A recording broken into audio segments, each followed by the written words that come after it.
அனைவருக்கும் வணக்கம். வைஜெயந்தி மூவிஸ் தயாரிப்பில் நாக் அஸ்வின் இயக்கத்தில் சந்தோஷ் நாராயணன் இசையில் வந்துள்ள படம் கல்கி 2898 ஏடி. இதில் முக்கிய நடிகர்களாக பிரபாஸ், அமிதாப் பச்சன், தீபிகா படுகோனே, கமலஹாசன் நடித்துள்ளனர்.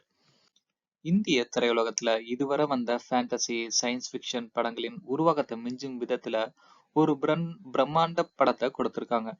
மகாபாரத போரில ஆரம்பிக்கும் கதை அடுத்த 6000 வருடங்களுக்கு பிறகு அந்த கதாபாத்திரங்களோட 2898 நடப்பதாக காட்டுவதுதான் இந்த படத்தின் கதை.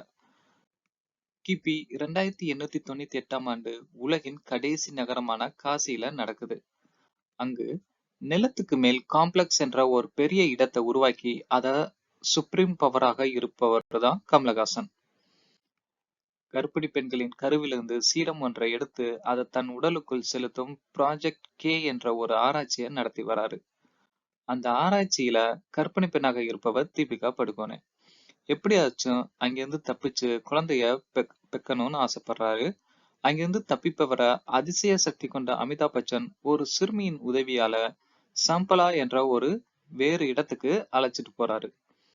கடவுள் வருவாரு அப்படிங்கிற நம்பிக்கையில் வாழ்பவங்க ஷாம்பலா மக்கள். தீபிகாவை மீட்டு வர அந்த காம்ப்ளெக்ஸ் கமாண்டர் சஸ்வதா சாட்டர்ஜி பணம் கொடுத்தா எதையும் செஞ்சு முடிக்கும் பிரபாஸ அனுப்புறாரு. அதன் பின்னாடி என்ன நடக்குது அப்படிங்கறதுதான் படத்தோட கதை. கொஞ்சம் மகாபாரதம், கொஞ்சம் ராமாயணம், கொஞ்சம் அவெஞ்சர்ஸ், இன்னும் பிற சில ஹாலிவுட் படங்கள், அம்புலிமாமா கதைகள் என கலந்து 3 மணி நேரமும் திரையில வித்த மேல் வித்த காட்டி ரசிகர்களை கட்டி போட்டு விடுறாங்க. இப்படியான கற்பனை கதைகளை எழுதுவதும் பெரிய விஷயம்தான். ஆனா அதை குழப்பம் இல்லாம திரையில பிரம்மாண்டத்துடன் காட்டுவதற்கு தனித்திறமை வேணும். அது இயக்குனர் நாக் அஸ்வின் மற்றும் அவரது உற்று துணையாக இருந்த குழுவினர் அனைவருக்குமே இருக்குது. படத்தின் ஆரம்பத்துல மகாபாரத கதையான துரோணாச்சாரியார் மகன் அஸ்வத்தாமன் கிருஷ்ணரின் சாபத்தால மரணம் இல்லாத சிரஞ்சீவி தன்மையை அடைகிறாரு. அந்த அஸ்வத்தாமன் கதாபாத்திரம் தான் அப்போது கிருஷ்ணர் சொன்னபடி இந்த படத்துல மீண்டும் வந்து தீபிகாவை காப்பாற்ற போராடும் கதாபாத்திரமா நடிக்குது.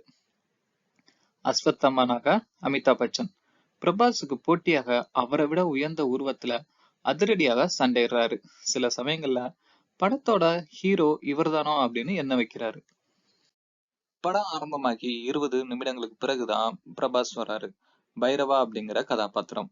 ராட்சச கார் புஜ்ஜியுடன் சாகசங்கள் செய்யும் ஒரு கதாபாத்திரம். ஒரு குறிப்பிட்ட யூனிட் பெட்ரோல் மட்டுமே காம்ப்ளெக்ஸ் இடத்துக்குள் நுழைய முடியும். அந்த யூனிட்டுகளை பெற்று எப்படியாச்சும் அங்கே போக வேணும் அப்படிங்கறதா அவருடைய ஒரே லட்சியம்.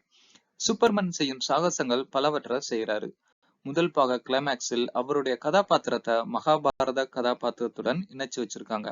2ஆம் பாகத்தில் அக்கதாபாத்திரம் என்ன செய்ய போகுது அப்படிங்கிற ஆர்வம் இப்போதே எழுது. உலகின் கடைசி நகரமான காசியில உள்ள காம்ப்ளெக்ஸ் இடத்தின் சூப்பர் பவராக கமலஹாசன். வித்தியாசமான மிக வயதான தோற்றத்துல அந்தரத்துல தியானம் செஞ்சு கொண்டிருக்காரு. இந்த முதல் பாகத்துல சில நிமிடங்கள் மட்டும்தான் வராரு. கிளைமேக்ஸ்ல அந்த வயதான தோற்றம் மாறி அடுத்த பாகத்துக்குள் ஆரம்ப புள்ளியாய் அமைது. கர்ப்பிணி பெண்ணாக தீபிகா படுகோனே. காம்ப்ளெக்ஸ் இடத்துல சிறை வைக்கப்பட்ட ஒரு பெண். ஷாம்பலா இடத்தை சேர்ந்த பெண் ஒருவரால காப்பாற்றப்பட்டு தப்பிக்க வைக்கப்படுகிறாரு. சென்டிமெண்ட்டுக்கு இவரது கதாபாத்திரம் பயன்பட்டிருக்கு. ஒரே ஒரு காட்சியில் மட்டும் வந்து போறாங்க திஷா பதானி. அப்புறம் காணவே இல்லை. ஷாம்பலா இடத்தின் தாயாக சோபனா, வீரனாக பசுபதி, காம்ப்ளெக்ஸ் கமாண்டர் சஸ்வதா சாட்டர்ஜி குறிப்பிட வேண்டியவங்க.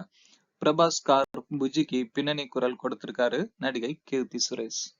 தெலுங்கு இயக்குனர்களான ராம் கோபால் வர்மா, ராஜமௌலி, அனுதீப், நடிகை மிர்னால் தாக்கூர், விஜய் தேவகொண்டா, துல்கர் சல்மான் கேமியோ கதாபாத்திரங்களாக வந்து போறாங்க.